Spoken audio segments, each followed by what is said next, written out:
Boa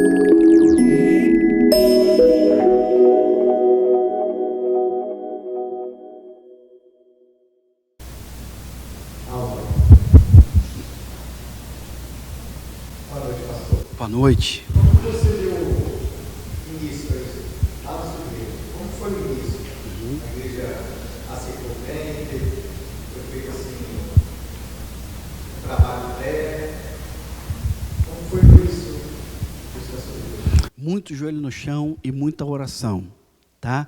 Então, a primeira atitude foi oração, foi estar diante do Senhor, para que a gente tivesse a convicção de que essa era a vontade de Deus para a vida da igreja, né? E através das respostas dessas orações, a gente começou tudo de maneira muito tranquila e sem qualquer tipo de pressa, né? A gente não queria atropelar absolutamente nada e queria que a coisa acontecesse de maneira natural. É por isso que eu digo que a gente ainda está em processo. Então, o segundo passo, depois de orar e entender que era a vontade de Deus, foi apresentar essa visão para a nossa liderança. Então, eu peguei toda a liderança estatutária e eclesiástica da igreja, levei para um local fora da igreja e apresentei a visão para eles, aquilo que Deus estava ministrando ao meu coração e aquilo que Deus estava falando de maneira muito clara comigo com relação a cada aspecto da visão, né? E desafiei eles a surfarem essa onda comigo, e eles aceitaram vir junto. Então, o segundo passo foi trabalhar isso com a liderança. O terceiro passo foi começar a pregar e a ensinar a igreja como era a vida da igreja primitiva, como funcionava a igreja primitiva, e através da palavra, mostrando para a igreja que realmente era algo que funcionava e que dava certo. Esse foi o terceiro passo.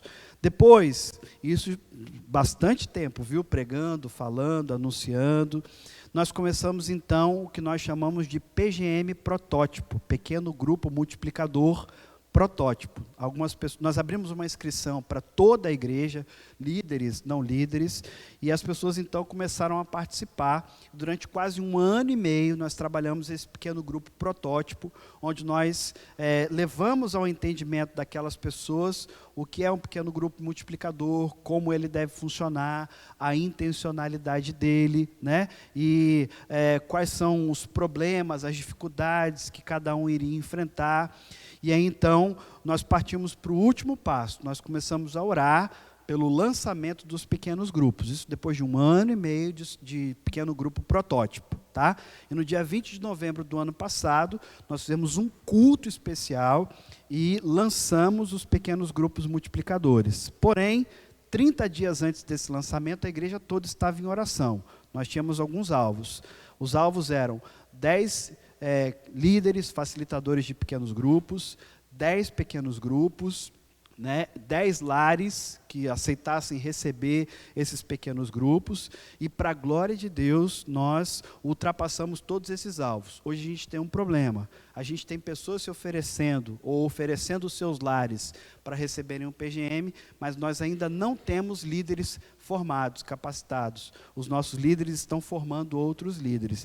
Então esse foi o passo a passo, né, do início dos pequenos grupos na nossa igreja, do pequeno grupo multiplicadores. Mas tudo com muita paciência, muita calma e sem atropelar absolutamente nada. Mas assim, se eu posso dar uma dica para você, a palavra de Deus tem que sempre ser o guia. Entende? Sempre. Por mais experiências maravilhosas que vocês ouçam aqui de pastores e suas igrejas, percebam que essas experiências funcionam hoje, porque um dia elas funcionaram no passado através da orientação do Espírito Santo de Deus. Então sempre a palavra tem que ser a nossa regra de fé e prática, o nosso guia principal, e a gente deve sempre estar orientado pelo Espírito Santo através dela, tá? Então esse foi o processo que a gente, de maneira muito resumida, trabalhou lá em Campo Grande. E nós ainda estamos nesse processo. Como eu disse, não tem 1 ano que lançamos o ano, no dia 20 de novembro de 2017.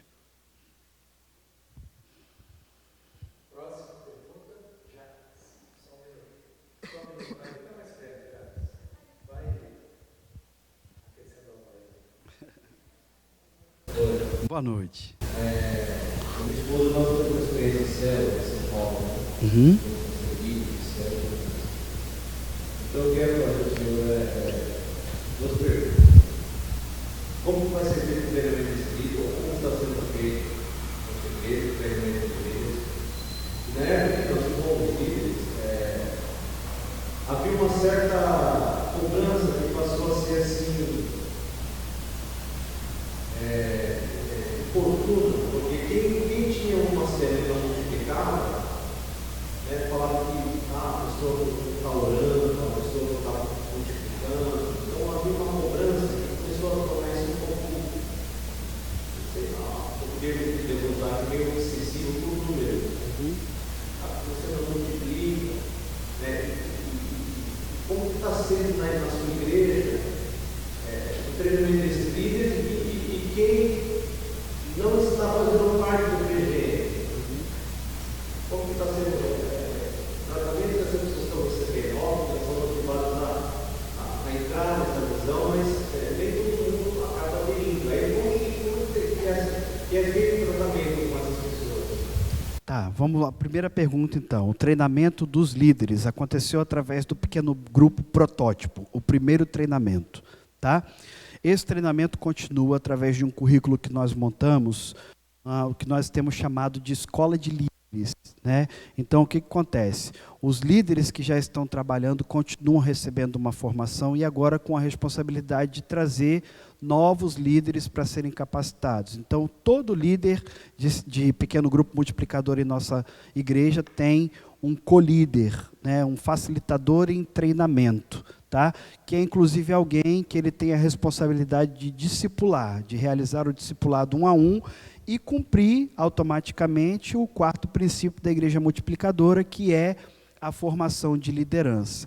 Então, nós temos, por exemplo, só para você ter uma ideia, além da escola de líderes, a terça do líder. Toda primeira terça de cada mês, esses líderes se reúnem comigo e há uma capacitação especial, e a gente agora está estudando os 8 hábitos do líder eficaz, que é um dos livros da série de Igreja Multiplicadora. Então, assim acontece a formação.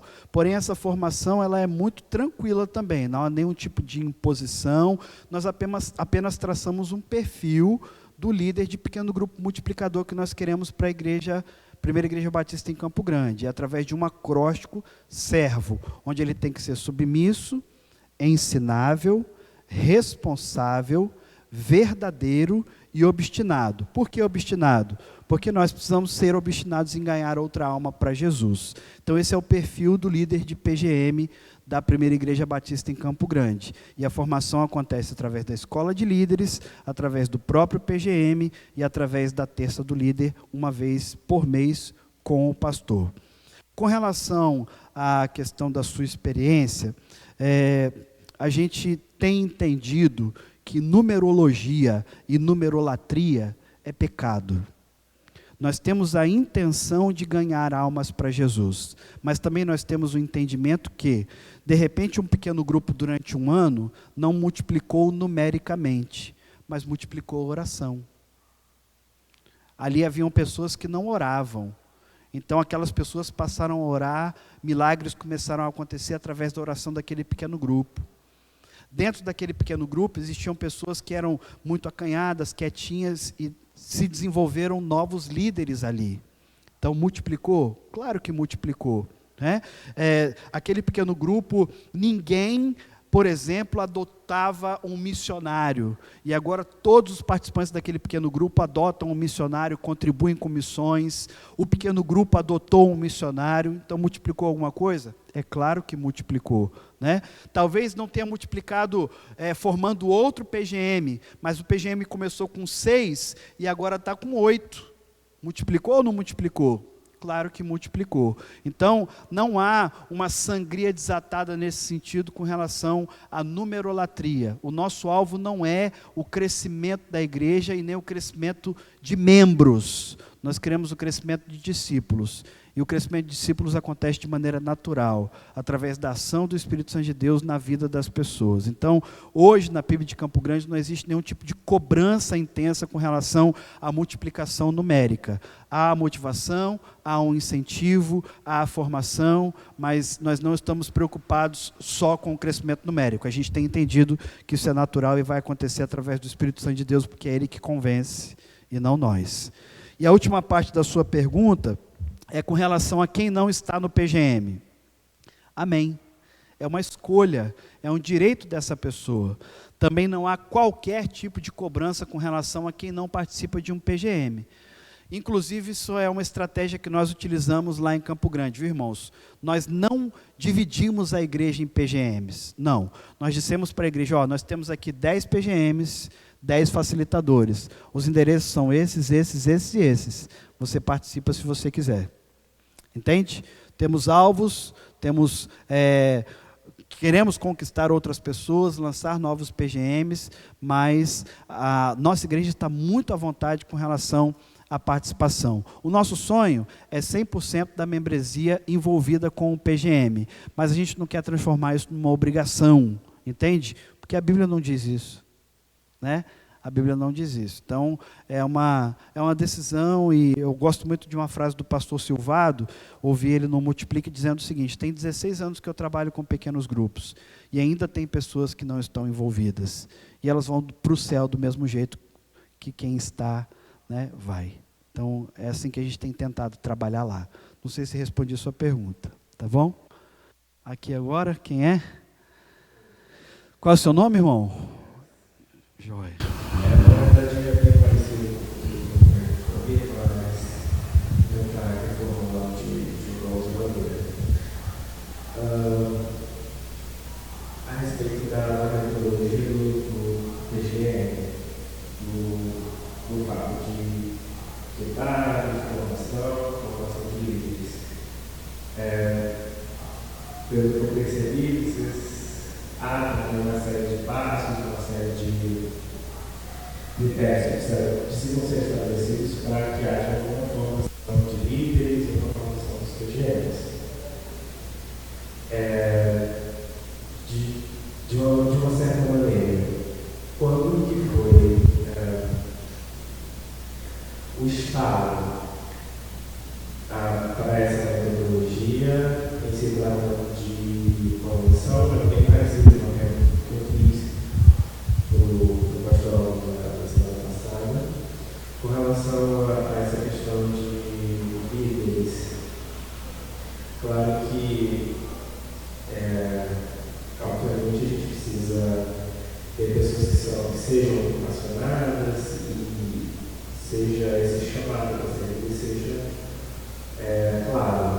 Mas, de qualquer maneira, elas precisam passar por um treinamento e há também uma certa... Pode acontecer um certo desgaste em relação a esse treinamento.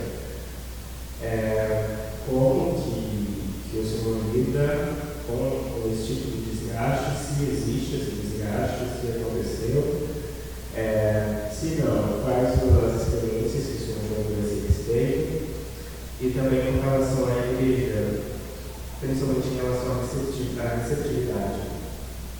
Também por ouvir que outras igrejas aderiram ao PGM, certo? Mas como que é o trato do pastor com relação aos irmãos que têm essa resistência aos pequenos grupos, e de alguma forma existe uma cobrança meio que involuntária por parte da liderança para que a igreja os membros da igreja façam parte de um pequeno grupo. Como que isso acontece? Como que é essa dinâmica? Tá, eu vou te contar da minha experiência em Campo Grande, que é a experiência que eu tenho mais recente, tá bom? Então, o que acontece? Quando eu passei pelo processo de sucessão pastoral, já no processo, os irmãos comentaram comigo assim: pastor, a gente não quer saber desse negócio de propósito, de células, nem nada disso e tal, né? A gente não concorda com esse tipo de visão. E aí, assim, eu fiquei um pouco preocupado, porque a minha formação é propósitos. Meu primeiro ministério como pastor auxiliar no pastor Erasmo foi a igreja, Morada de Camburi foi a igreja pioneira com propósitos no Brasil. O pastor Erasmo traduziu muita coisa do Rick Warren, de Saddleback, né? Lá na igreja. Então, assim, a minha formação era propósito, foi com isso que eu trabalhei também em São Torquato. E então eu comecei a orar, irmão. Comecei a orar pedindo a Deus a visão dele para a nossa igreja. O grande problema é que a gente às vezes confunde visão, modelo de crescimento com palavra. A maior visão que a igreja precisa para ser igreja é a palavra de Deus. Todo o resto é ferramenta. O que eu acho legal da igreja multiplicadora é que ela não é um modelo, por exemplo, como propósitos, como MDA, ou como rede ministerial, e qualquer outra ferramenta de crescimento espiritual, que foi uma experiência pessoal de uma igreja que deu certo e aquilo começou a se espalhar para outras igrejas. Não, a ideia da igreja multiplicadora é nós voltarmos aos princípios da igreja primitiva, da palavra de Deus. Eu acredito que é por isso que está dando certo em todo o Brasil, e é por isso que está funcionando em todo o Brasil, e não teve toda a resistência que eu esperava, por exemplo, em Campo Grande. E aí entra a minha experiência. Eu já falei para vocês que a nossa igreja é extremamente tradicional, denominacional e missionária. E aí você pega um material que tem em sua capa, isso aqui, ó, Junta de Missões Nacionais. Ou seja, é algo balizado por aquilo que eu acredito e defendo, que é a denominação batista. É algo que vem como sugestão da nossa denominação, balizado com o símbolo dos batistas brasileiros, e que na nossa convenção em Santos se tornou a visão oficial para os batistas. A gente não pode intervir em qualquer igreja, mas se alguém me perguntar hoje, o que você sugere para que a igreja possa ser abençoada, eu vou dizer igreja multiplicadora. Entende? Então, por esse motivo, na minha experiência, eu acredito que não foi tão complicado passar essa visão para a igreja. Tem resistência? Sempre tem, e isso é um direito nosso. A gente tem que parar com esse negócio de achar que resistência é problema. Vocês são batistas. Enquanto batistas, nós temos direito de concordar e de discordar um do outro. Entende? Isso é saudável. Isso é saudável. O que eu preciso entender é que quando o irmão discorda de mim, ele não se torna meu inimigo. Nós vamos para o céu do mesmo jeito. O fato é eu administrar aquilo que ele não concorda comigo, que eu não concordo com ele, e a gente viver feliz para sempre como igreja do Senhor Jesus Cristo. Então, qualquer visão, qualquer ferramenta, qualquer coisa que qualquer pastor quiser implantar em qualquer igreja, vai haver resistência. Alguém disse que a unanimidade é burra, não é verdade? Então vai haver resistência, mas como eu posso usar isso de maneira positiva? Entende? Então, assim, é sempre importante a gente levar em consideração que, enquanto batistas, a gente tem esse direito, isso é saudável acontecer. O que não pode, por exemplo, é acontecer o seguinte: houve uma assembleia, a igreja decidiu que a visão adotada é a igreja multiplicadora, é a decisão da maioria, e aí quem é contra, remar contra a maré, se foi uma decisão da igreja. Isso é pecado. Isso é errado. Entendem? Jesus diz muito claramente: quem comigo não ajunta, espalha, e que não é comigo, é contra mim. E ele entendia isso de maneira muito clara. Agora, a gente ficar remando contra a maré, estando no mesmo barco, aí eu preciso rever os conceitos. Né? Então, resistência sempre existe, foi assim que a gente encarou lá em Campo Grande, entendendo como algo normal enquanto batistas. Né? E a sua última questão, não sei se é exatamente sobre isso, não há uma motivação disfarçada. A motivação acontece mesmo. O que a gente quer é que as pessoas estejam envolvidas num pequeno grupo multiplicador. A gente não força a barra. É diferente, não há uma obrigação da membresia em participar, mas todos os momentos, em todas as minhas mensagens, em todo momento que eu puder motivar alguém que não faz parte de um PGM a participar, eu vou fazer, entende? Porque eu entendo que isso é a visão de Deus para esse tempo na nossa igreja. Então vou motivar todo mundo a estar lá. Se a pessoa vai estar, é com ela e Deus, né? Mas eu não vou deixar de motivar. Assim como eu sou intencional em ganhar uma alma para Jesus, eu também sou intencional em que todos os membros da igreja participem de um PGM. E vou fazer propaganda mesmo, seja a favor, quem seja a favor, seja contra, quem seja contra. Entende? Mas a gente faz propaganda e pede para convidar, né? E você já está no PGM. Vou contar uma experiência para vocês muito legal. Teve um PGM que uma pessoa ficou doente, né? E aí, Quando eu cheguei no hospital para visitar aquela pessoa, o PGM dela estava todo lá. Todo mundo do PGM estava lá. E eles chegaram antes de mim. Entende? Então eu achei aquilo incrível, o cuidado, o amor que eles tiveram por aquela pessoa que é membro daquele PGM. Né? Então às vezes a gente fica assim, né? O crente, o membro da igreja, estou doente, o pastor não veio me visitar. Mas eu podia ver no rosto daquela pessoa a alegria e a felicidade de ver todo o PGM visitando ela ali. Isso é cuidado, isso é amor, e eu tenho certeza que isso não é algo que vai ser feito só porque ele é membro da igreja. Qualquer um que precisar desse cuidado vai receber para a glória de Deus. Não sei se eu te respondi, irmão. Espero que sim. Talvez, claro,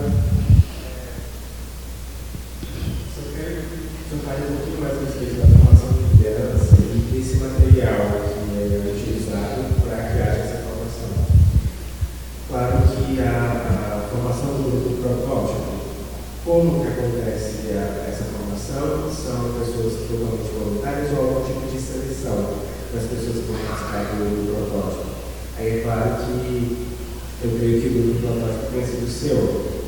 Então, como que se deu esse critério de seleção para as pessoas que seriam livres? Só a abordagem mesmo com os membros. Olha, você pode ser, você não pode ser, não foi isso. Tá, isso aí é legal. Não houve seleção. A gente abriu para toda a igreja. Quem quisesse, lá na nossa igreja a gente tem uma dificuldade com o nome líder, né? A pessoa, às vezes tem medo de ser líder, e a gente convidou para que ele fosse facilitador de PGM.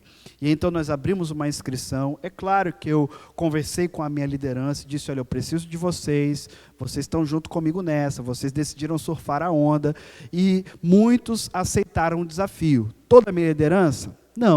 Não tenho toda a liderança como líder ou como facilitador de PGM. Isso é um problema? Também não, entende? Então, nós abrimos uma inscrição para a igreja e os voluntários foram chegando. Nós começamos com um monte de gente. Ficou todo mundo? Não. Como você disse, alguns vão se perdendo pelo caminho por N motivos. Nem sempre é porque não concordam. Às vezes é o tempo, às vezes é a responsabilidade, porque ser facilitador de PGM é um ministério, ser hospedeiro de PGM é um ministério, porque o hospedeiro tem que saber que toda semana vai ter gente na casa dele.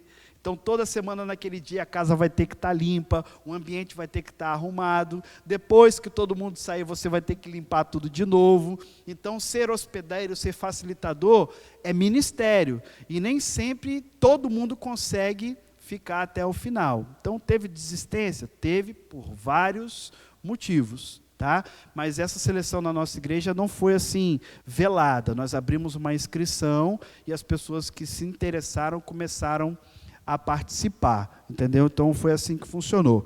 Com relação ao currículo que nós montamos, todo ele hoje, é oferecido através do site Igreja Multiplicadora. Todo o currículo para formação da escola protótipo, o material que é utilizado, tudo isso está à disposição de quem quiser começar hoje um pequeno grupo protótipo, né, no site da Igreja Multiplicadora. Tudo prontinho, roteiro, tudo muito bem organizado. Eu costumo dizer, quando eu vou falar sobre a Igreja Multiplicadora, que quem vai começar hoje está com a faca e o queijo na mão. Né? Então, assim, está tudo muito bem explicadinho, o material está tudo pronto, mas eu volto a dizer, o principal material é a palavra. Se não tiver material nenhum, roteiro nenhum, palavra de Deus sempre é a sua regra de fé e de prática. E aqui, gente, ensina tudo o que é, como funciona, inclusive dando para vocês roteiros maravilhosos de um pequeno grupo multiplicador. Tá? O primeiro começou na minha casa, eu fui o facilitador, né? Mas o que é legal hoje? Eu não sou facilitador mais. Eu tenho um PGM funcionando na minha casa agora, eles estão reunidos lá, né? E eu não sou o facilitador desse PGM, eu sou liderado por alguém, eu sou ministrado por alguém, né? Então isso é o que é mais legal, né? Nem todo mundo, nem todo líder precisa ser líder de PGM. Para mim está sendo uma bênção ser ministrado, sabe? Sentar, poder ouvir e aprender um pouco mais com quem é meu líder hoje lá na minha casa, entendeu? Então foi assim o nosso passo a passo lá, mas isso depois de muita oração, de conversa, de explanação com a liderança sobre o que era a visão. Então foi assim que funcionou o nosso passo a passo lá. Mas hoje todo o material está à sua disposição, igrejamultiplicadora.org.br. Está tudo lá, o passo a passo, né? Então funciona muito bem.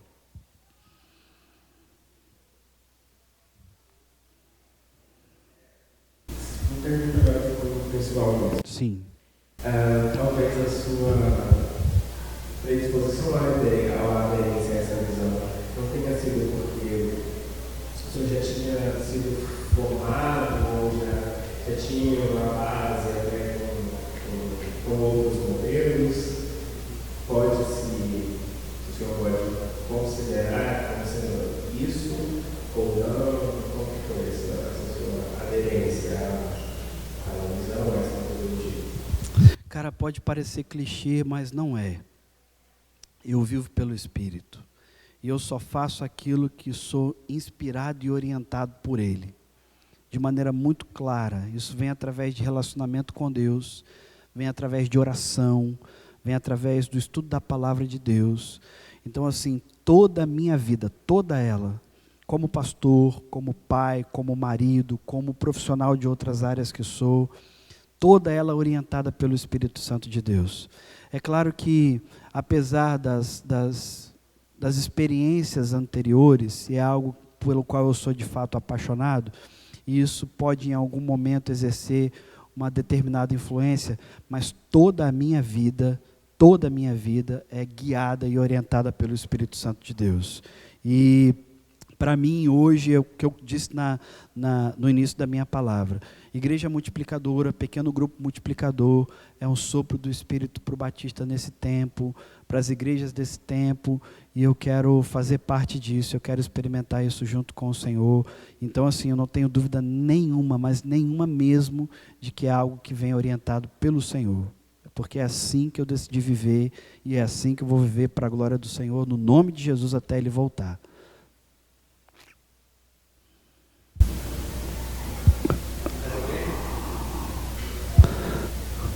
Opa, pergunta de pastor agora, né? Vai devagar aí, amigo.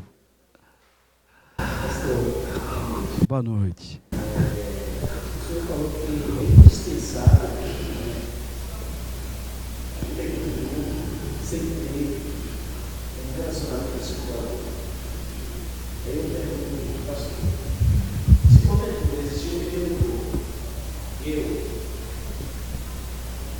não usar essa estrutura, não usar essa estrutura para levar para o amigo, né? Eu poder exercer esse princípio, né? De uma forma profissional, quero ganhar esse amigo de Jesus, e geralmente uso a estrutura do pequeno grupo, né? Para dar esse suporte, né? Aí, beleza, ok, né? Digamos que de boa, estou exercendo todos os princípios, mas se eu porventura não interagir com ninguém, eu sozinho, né? Qual é o desgaste ou o prejuízo, né? O senhor usou a expressão que alguns vão porque tem um grupo, mas esquece do relacionamento circulador, né? Qual o fator, digamos assim,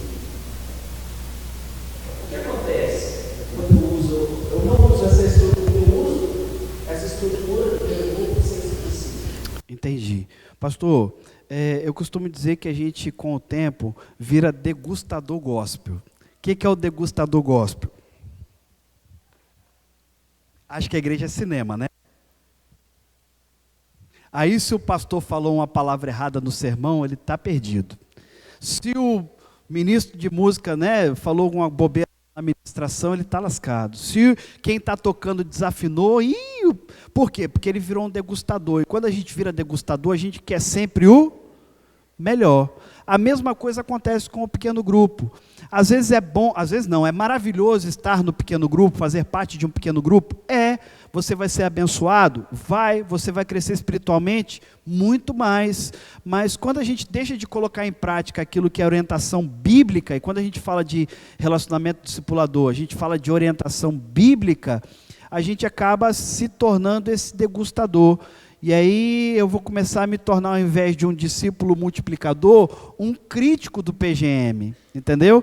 E daqui a pouco eu vou sair, ou eu vou desmotivar outros, ou vou motivar outros a saírem, porque na verdade o problema sou eu e não o PGM.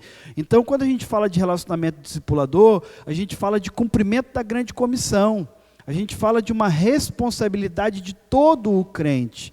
Entende? Porque é muito fácil a gente apenas ser participante. Eu costumo dizer lá na igreja, perguntar lá na igreja o seguinte: você quer ser o milagre ou você quer contar o milagre? Porque tem diferença, né? Quando o milagre acontece na minha vida e você vai contar, é muito mais impactante do que você contar a bênção do outro. Entende? Então, é muito mais legal você saber que você está fazendo parte do negócio e que aquelas pessoas estão conhecendo Jesus, recebendo Jesus como Salvador através do seu testemunho, do que a gente só ficar sentado de braço cruzado vendo a banda passar, né? Então, inclusive a gente vai ser cobrado pelo Senhor por isso depois, né? João 15, Jesus fala sobre isso. A pior condenação existe para o ramo que não dá fruto, né? Corta e lança no fogo. Então, é princípio espiritual. É um direito seu, né? Ou da pessoa, né? De não fazer discípulos, mas depois a cobrança virá, com certeza. Quando você fala da questão da resistência, né? As pessoas se promessam, muito dos lares, e aí até seminário aí tratava muito essa questão. Na década de 90, nós praticamente não existia mais mulheres, né? E aí surgiu talvez as pessoas usando, né, essa nossa estrutura, e aí tiveram várias nomenclaturas e outras nomenclaturas surgindo. A minha pergunta é: se for uma coisa que acontecer hoje, uma igreja multiplicadora, será que nós estamos preocupados com a pergunta? Porque eu fico preocupado que se eu não, hoje eu participo da igreja, eu compreendo que eu sou um discípulo de Cristo Jesus, e há uma necessidade do meu coração de fazer o que eu preciso. E de repente a gente usa de forma indevida aquilo que Deus colocou para o seu povo, digamos assim. E de repente essa resistência que tem hoje é falta de clareza, ou ela é realmente a resistência mesmo da dureza dos nossos corações? Então eu faço essa pergunta, eu vou explicar por quê. Às vezes, quando a gente vê os slides, o que não é o pequeno, né? E de repente já fala, parece uma incoerência, né? De que o nosso sofá tem que ser o público, né? É um outro desafio também sobre a resistência, porque a gente não acaba compreendendo o que é ser um líder facilitador, porque a gente tem que trazer essa responsabilidade da oração, da evangelização discipuladora, e ao mesmo tempo esse equilíbrio de não fazer, né, o que não é o que é o outro.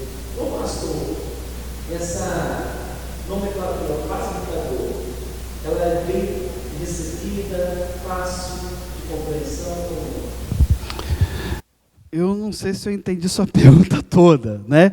Mas assim, na nossa experiência lá, a gente usa o termo facilitador, porque às vezes as pessoas têm um pouco de preocupação com relação à palavra líder, né? Porque líder parece que traz uma implicação maior, uma responsabilidade maior, não que as pessoas não queiram ter responsabilidade, né? Não, mas aí não é a nossa visão. Aí eu não quero entrar no mérito, né, de outras visões e tal, mas na nossa questão não há na nomenclatura qualquer tipo de poder ou de empoderamento. O poder está em Deus. É Ele quem convence, é o Espírito Santo de Deus quem mostra quem deve ser evangelizado, quem deve ser buscado, sabe, quem deve ser cuidado, principalmente com relação à questão da amizade, né? Você tem 10 amigos não crentes, de repente você vai conseguir levar 6 para Jesus e 4 vão decidir não ir. Isso é orientação do Espírito e você vai saber quais são os 6 que você deve evangelizar e tentar trazer para perto de Jesus. Mas a nomenclatura não tem nenhum tipo de poder, seja o facilitador, seja o pequeno grupo multiplicador. O poder está em Cristo Jesus, que convence o homem de que ele realmente é o Salvador através da ação do Espírito Santo de Deus. O poder está na palavra, que é a verdade, que contém a verdade que liberta, que é a verdade que liberta.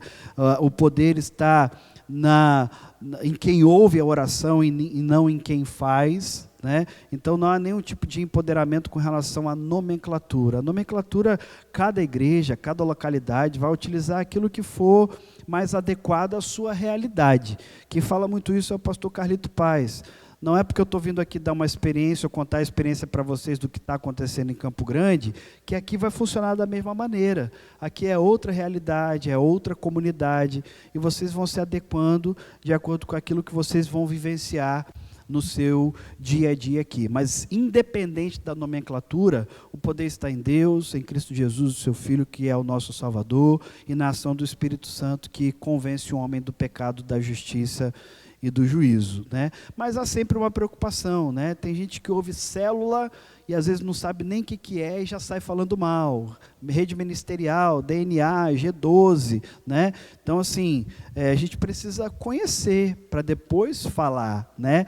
E às vezes experiências, como o irmão contou aqui, foi uma experiência dele, na comunidade onde ele viveu. Mas eu conheço outras igrejas que são igrejas em célula e que é completamente diferente da realidade dele. Estão funcionando, estão crescendo, igrejas batistas, aqui no nosso estado, aqui em Vila Velha, né? Então, assim, não é porque uma experiência não funcionou que todas as outras não vão, né? A gente tem que entender isso, mas há também muita falta de paciência, há falta de explicação, entende? Há pressa, né?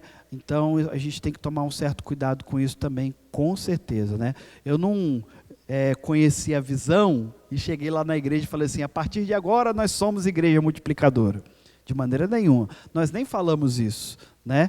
Mas há que ter uma paciência, um processo paulatino, não de convencimento, mas de orientação.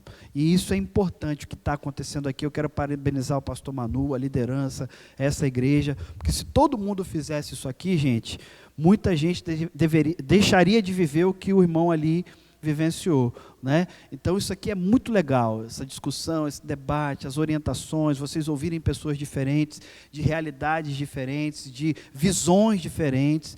Então parabéns pela iniciativa, e eu creio que vocês vão aprender muito ainda com relação ao que virá pela frente. Mas quando chegar a vez de vocês, deixe que o Espírito Santo de Deus os conduza. Não vão pela experiência de outros, vivam aquilo que o Senhor quer realizar aqui na vida de vocês, tá bom?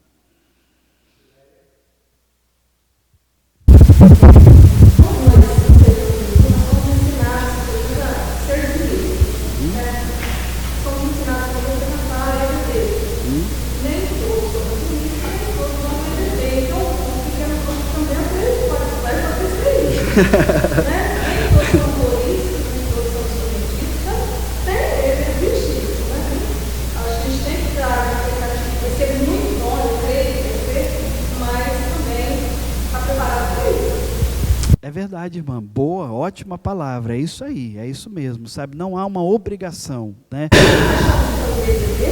Isso. Isso, exatamente. Parabéns, obrigado, viu? A senhora quer falar no próximo seminário de igreja multiplicadora? Está convidada.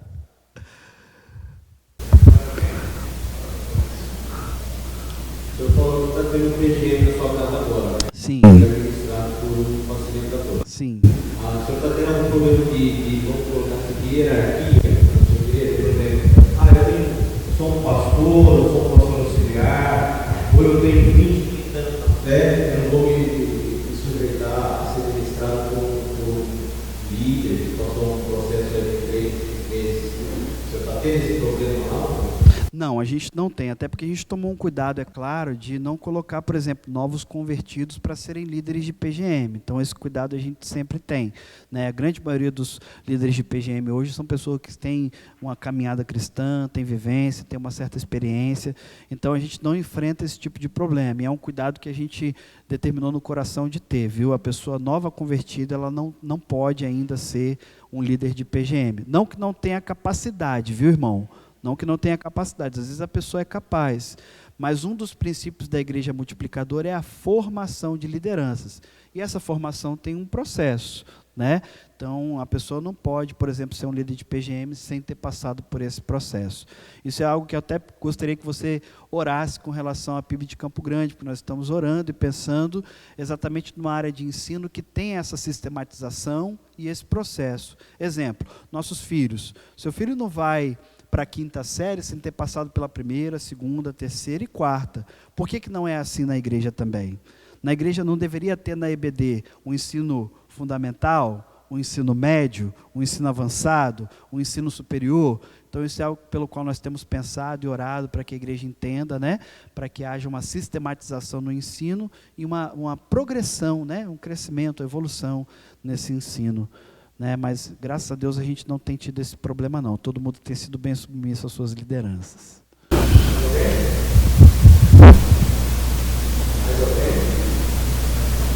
Amém.